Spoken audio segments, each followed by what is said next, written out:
Good evening, ladies and gentlemen, and learners. 2014 marks a significant milestone in the history of Westville Girls High School. The school, as you know, is celebrating its 50th year anniversary this year.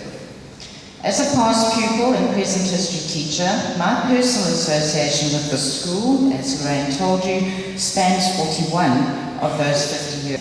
Our school has certainly never been static. It has been dynamic, growing, and evolving over time, and by so doing can rightfully claim to be amongst the most successful schools in the country. The history of the present complex of schools in central Westville began in March of 1935, when Miss Carr opened the doors of her little private school to 6 pupils, 4 boys and 2 girls. It was housed in a hall on the present site of the Westville Fire Station and Clinic. To quote Miss Carr, "It was not the ideal place by any means, as there was no water laid on and there were only pit toilets, but we overcame these and many other difficulties as they cropped up. The days were far from dull." Carr goes on to say, "Some unusual happenings were to also prove an embarrassment for the schoolmistress, as the day she arrived to find the entrance to the school completely sealed up by a large white ant nest.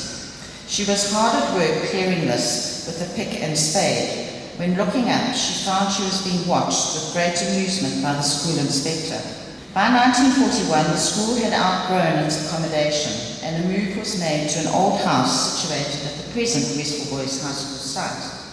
Again, I quote Miss Carr, "There was still a happy country atmosphere, as the children came to school on horses and donkeys. At that time, lessons didn't start until all the pupils were at school. Considering the mode of transport, the start of the day varied considerably. The school grew rapidly, and by 1955, following extensions and improvements to the school buildings, foundations were laid for high school status. In 1957, with the number of pupils at 790 from Class 1 to Standard 8, that is grade 10, a separate junior school, Westville Senior Primary School, was built, and 258 pupils transferred to that school. The school was to continue as a high school for both boys and girls until 1964, when our school was built, and girls from Standard 6, 7 and 9 were transferred. The girls from Standard 8 and Standard 10, that is grade 12, finished their studies at Westville Boys High School due to them writing public examinations at the end of the year.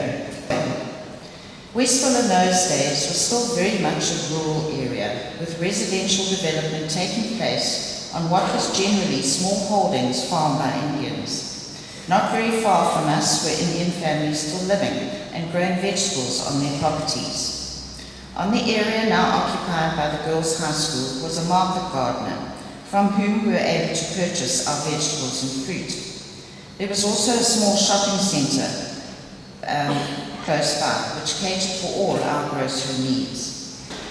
Thus, Westville Girls High opened in January of 1964 with only 9 classrooms. The headmistress's office was in the sick bay, the vice principal and secretary shared the marking room, and there was a staff room. Phenomenal growth regarding the facilities began in 1965 and continued to the present. Between 1965 and 1973, the hall, tennis courts, swimming pool, gym, and lecture theatre were added. The addition of the swimming pool in 1971 was a great celebration for us, as up until then we had to walk to the Westville swimming pool for our PE lessons. As I said earlier in my talk, history is about contrasting what has changed with what has remained the same. At Westville Girls High School, much has changed, but at the same time, much has remained the same. Certainly, there have been significant changes in the infrastructure of the school over the years. The development of our educational facilities has provided for past and present learners an environment in which highly effective teaching and learning is able to take place.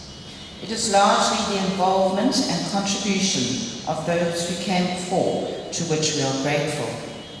They have left a legacy that you and I benefit greatly from in the present.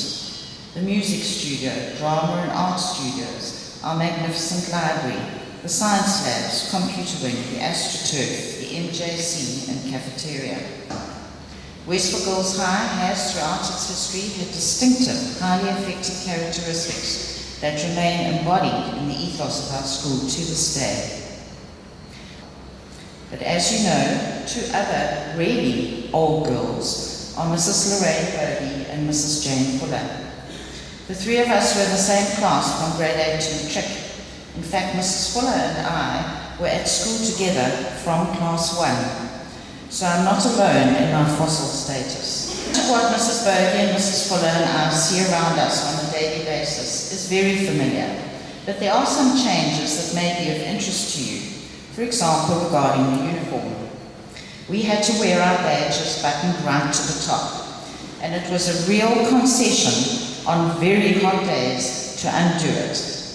Our skirts had big box pleats.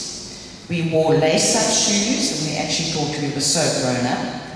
We wore stockings and suspender belts.